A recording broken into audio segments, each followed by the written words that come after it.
On that for a bit. So today we're going to do something else a little bit different, because before we were coming down to attack the legs for wrestling and making him off balance this way, but now we're going to attack the upper body. So sometimes you'll find that if you get to the underhook, just how they're postured or like how they're pushing back, you're going to have a hard time dropping down. Like they'll be holding you up because they know like something's going to come.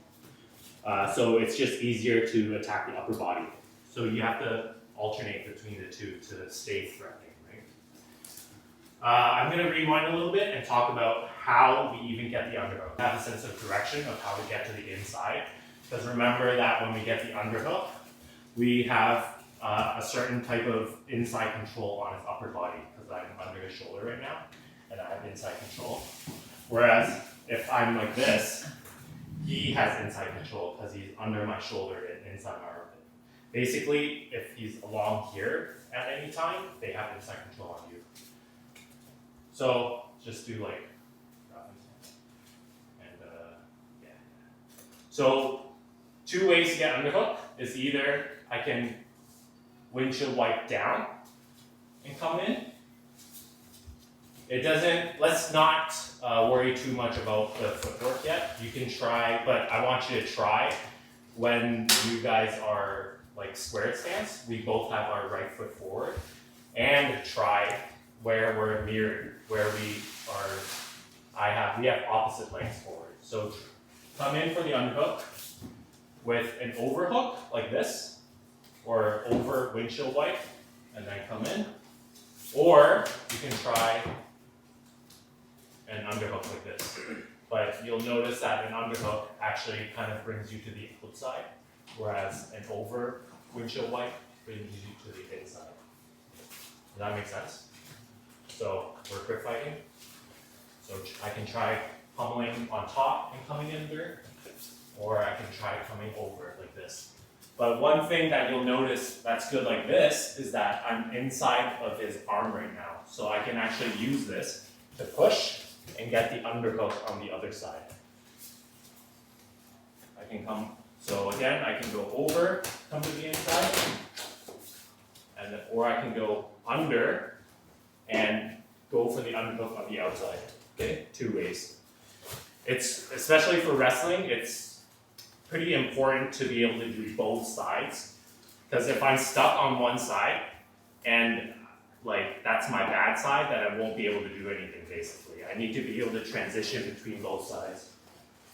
And that same with the back control thing here. Like if I'm not doing so well here, I need to be able to switch to the other side, because that keeps me more dominant than he is. We'll just start with that grip fighting. Any questions? 12 on 3. 1, 2, 3. Start from here now. I have the underhook, my head position, and wrist control ideally. I don't always need to have this, but let's say for this move, I have it.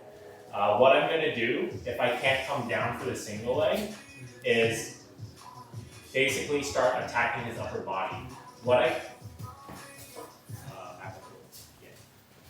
So what I need is a waist grip. I basically just transfer my underhook trap grip down to the hip, and then this one just lets go of that wrist, and now I have my grip on the side of his hip like this. You notice that this is slightly different from what we did before, where my head is in the back, because right now my head is in the front of his shoulder. Okay? Before, when we did the arm drag, I was here. Right now, I'm here. Okay? I have the waist grip, and there are 2 things I can do. We'll start with the first one first, and that is more athletic. That is, if I can't, okay, so first thing I can do is shuck him forward to get to the back. Let's say we're fighting here and I'm trying to control him. I can use my shoulder to shuck him forward and then connect to the back. Stand back up, like this. And I'll be back where I was from the arm drag with my ear connected to his spine. And then I can start doing the backwards trip. More naturally sparring. Okay. Yeah. Yeah, so we're here, his body posture is forward, his torso is leaning forward, so that's an opportunity for me to shuck my shoulder so that I release his arm around me, and then I'll connect to the back like this. Remember that as soon as you connect to the back, I want the long arm and the short arm. So this one will fully extend, and this one will retract, okay? Now I have the same backwards trip, or back body lock. One more time. So I have the underhook. I'd like, for training purposes, for me to stay in this position and get a feel of how I can control him better. Because if you can lock down this position, then you should be able to hit any of the moves that you really want to hit. Like if I prefer the single leg, then I can bait him into freeing up his leg instead of reacting to what he wants to do. Okay? But anyways, here, I can't come in for the single leg for whatever reason, so I'm just gonna let go of his wrist and come here for a waist grip and keep my hand on the side. My head's in the front right now, and so I'm still pulling his waist close to me so I have better connection, and I'm also pushing with my head. I'm keeping my head strong, which is why it's so important to have good head position in the first place. Because if my head is down here, I'm not going to be able to pull his waist close or drive him. But if I'm here, I can tilt his upper body basically and control him from here, shuck him forward, make sure you hold on to the waist grip, and then connect to the back like this. Okay? So that's a simple way to get to the back from the underhook. Remember we talked about like frontal attacks or side attacks? This is a way to get to the back without doing a side attack. Okay?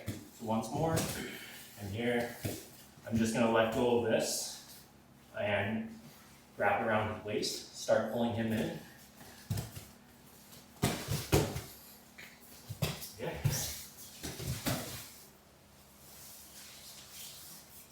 Any questions? We'll stop as soon as I get here because let's not focus too much on the tripping stuff today because we'll move on to something else as well. Any questions? So I'll be on 3. 1, 2, 3. We came here and did this shuck to get to the back, right? There are going to be times that they have a whizzer on you or an overhook. So here, they're going to start overhooking your arm. So when I shuck, they're not really going anywhere. So I have to stick to the front. I have to keep my head to the front. From here, I talked about pulling the hips in and driving your head like this way. So we're going to use this off balance to bring him to his butt. What I'm going to do is, so right now I'm on the side. I'm going to start pulling him in and bending him backwards instead, like he's doing the limbo. Is it called limbo? Yeah. Yeah. So he's doing the limbo like this. If he drops just from this, fine. I'm just going to let him down. But a lot of the times, if I'm doing this, they're going to start recovering with their feet, right? So what I'm going to do is, right now, each foot of mine is on both sides of his body. I'm going to bring this foot behind his body as I'm bending him backwards, like this, okay? You see how I've kind of created a chair on my thigh for him to sit down? So I'm going to use my head and my waist grip to just sit him down like that. And then stay connected as you go to the ground, and you're here now, okay? Yeah, well you already passed, so it's like a standing body lock pass. Here, I get the waist grip. I can't shuck him, so I bend him back instead. And as I'm bending him back, I'm also switching my foot to the inside. And I can also use rotation to sit him down. I'm basically creating a shelf behind this leg so that he can't track. It's going to end up tripping him. Can't shuck.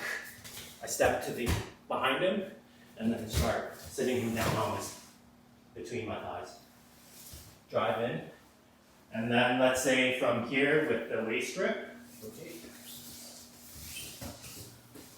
Here from the waist grip, I want you guys to shuck again to get to his back, and then climb up to the harness, and we'll end here.